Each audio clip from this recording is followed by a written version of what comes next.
So when you saw the title of this video, you probably had the obvious question, what the hell is an imposter card?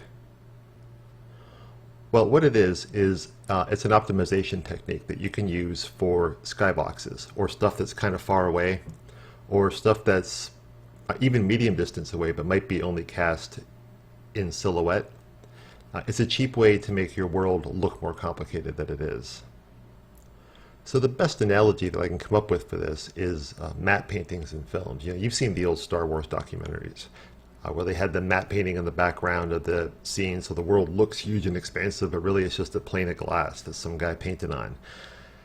That's kind of the same thing. Now, obviously, you know, in today's movies they render it out generally, but you get the idea. And the equivalent is happening here. Basically, your imposter card has a picture of something more complicated on it that gives the implication of all that geometry being there, but it's not really.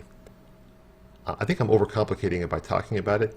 So we're going to dive into UE4 and look at a way to generate them in there, because we can leverage the high resolution screenshot capabilities with a couple of cool flags that are in there to generate these pretty easily.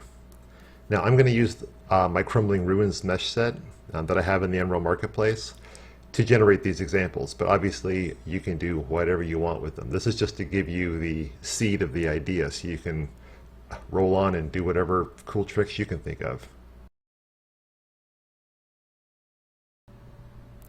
So here inside of Unreal Engine 4, I've loaded up my Crumbling Ruins set, and this is the group examples map. Well, it's a modified version of that map that comes with the set, and so you can look at these sample configurations of meshes. Now, let's say you wanted to have some of this stuff. You wanted to give the impression of a landscape with a bunch of ruins all kind of receding into the distance. Well, honestly, that would get expensive pretty quick, right? Because you've got meshes stacked on top of meshes, stacked on top of meshes, and it would just, your draw calls would get eaten alive, and your geometry would get, pipeline would get clogged up.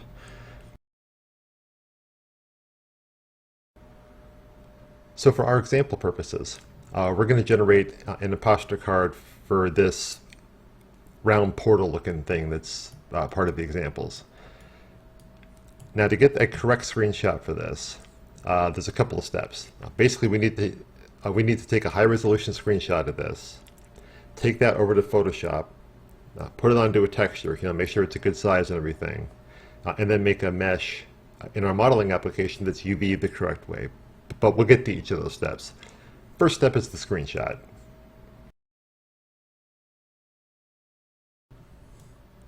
So to capture this onto a high resolution screenshot, what we have to do is select all the meshes that are part, or all the meshes that we want to be in this screenshot. So I'll select them, select that, select this. Then I'll usually just try to drag the whole mess and see if I missed anything, which I did. I missed the pedestal. How about now? Nope, that's got everything. Okay, perfect. So these are the meshes that are going to appear on the imposter card. Next step is to go to your details panel and do a search for depth. Now, if all of your meshes are static, or all of your items are static meshes, this will be easy. I don't know if it works for other actors, but it definitely works for static meshes. This render custom depth pass has to be turned on for the meshes that you want to capture. And you'll see why here in a second. So having that set, if I now go to high resolution screenshot and I say use custom depth as mask, it punts everything else in the scene and only shows the actors that I'm interested in. Which is perfect for taking a screenshot, right? So I usually will jack up the resolution to about a 3, just because that gives me way more resolution than I need that I can scale down and take advantage of filtering.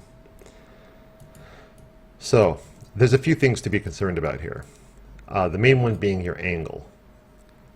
The best angle that I found is typically something more or less straight on and kind of mid-level distance back here. If you get too close, you get a lot of perspective warping on it, like one point perspective going on, which can affect the way it looks. when you've got it on cards in the scene, and too far away, we end up with goofiness where other stuff in the scene is in front of it. But assuming you've done this correctly, that flattens out the perspective, but it's small in the screenshot, which means you need to jack up that screenshot size multiplier, which can lead to crashes on certain video cards, depending how much video memory you have. So a happy compromise for me is right around here, at a factor of 3 or possibly even 4, depending how brave I'm feeling. So the last thing you need to be concerned about is whether you're going to have lighting on it or not. Because I can take the screenshot like this and have an unlit shot, or I can do the lit shot. It's really up to you what works best for your scene. We're going to do lit just because they're all kind of consistently lit the same in here, and you'll get a better feel for the effect of this. But you can do whatever works for you. So I'm going to hit the screenshot button. We'll take this shot, and that looks like it's done. And with that, I'm going to hop over to Photoshop and show you what it looks like there.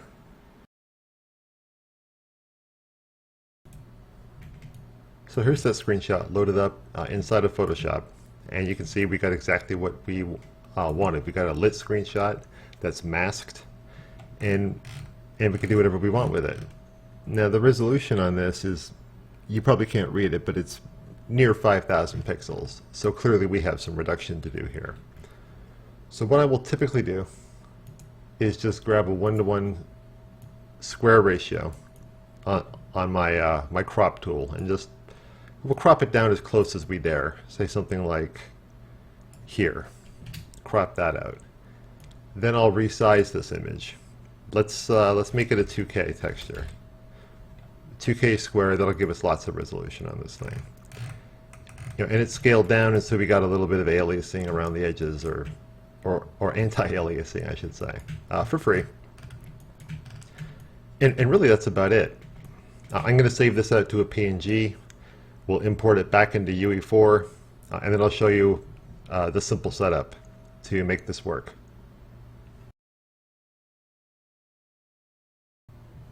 I had thought I wasn't going to show this, but just for the sake of completeness, here's the imposter card we're going to use. It's a simple quad, square, 1 meter by 1 meter, and the UVs are just a planar projection, with the top being up here, left being over here, and we're just going to pull this into UE4 and drop our material on it. So let's go do that.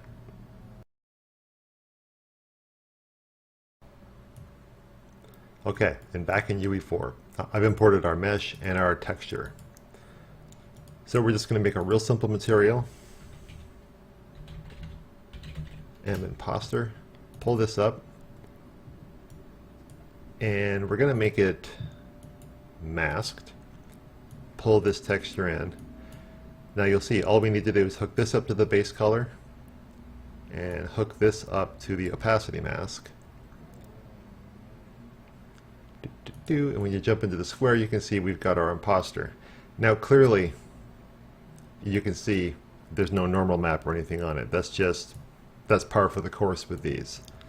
But that's okay, because we can set the roughness to a const. Right, we'll do a const of, say, 1.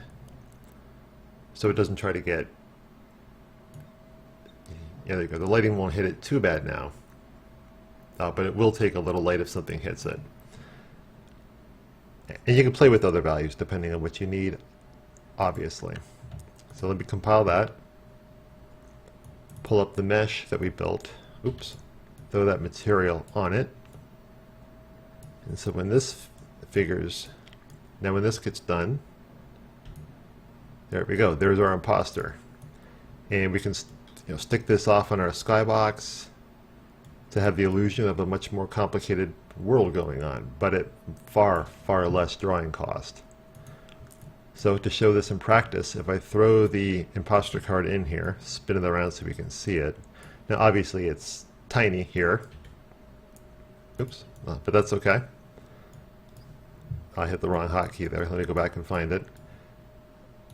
So it needs a scale of, and let's just uniform this up, a scale of 5, maybe 6, something like that. Yeah, yeah, 6 or 6.5. 6.5 seems to be about the correct size. Okay, so actually I'm wrong. 6. Whatever, it doesn't really matter. The point is that now if I duplicate this back a few times, you'll be able to have a much more complex looking world that looks like it's full of geometry that's not really there, but each of those is only costing you 1 quad when it renders. So stuff close to the camera, full geo, stuff a little further back can start to become imposter cards. And you can just tile and tile and tile to your heart's content. So having seen that simple example, you can begin to imagine things like, let's say you have a forested environment, right?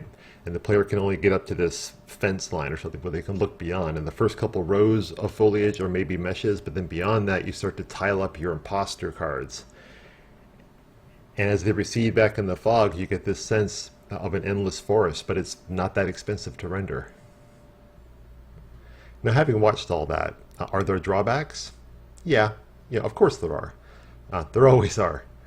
The main drawbacks being that these imposters are usually sitting on larger type textures, and depending how close they are to the camera, but that texture is unique and not really being shared by anything, so there's a resource drain. Although it's just the base color, so it's not really as expensive as a whole custom material, which leads to the other drawback of they're not complete materials, which means that they don't have a normal map, they don't have roughness, they don't have any of that stuff. They're just a static picture in time.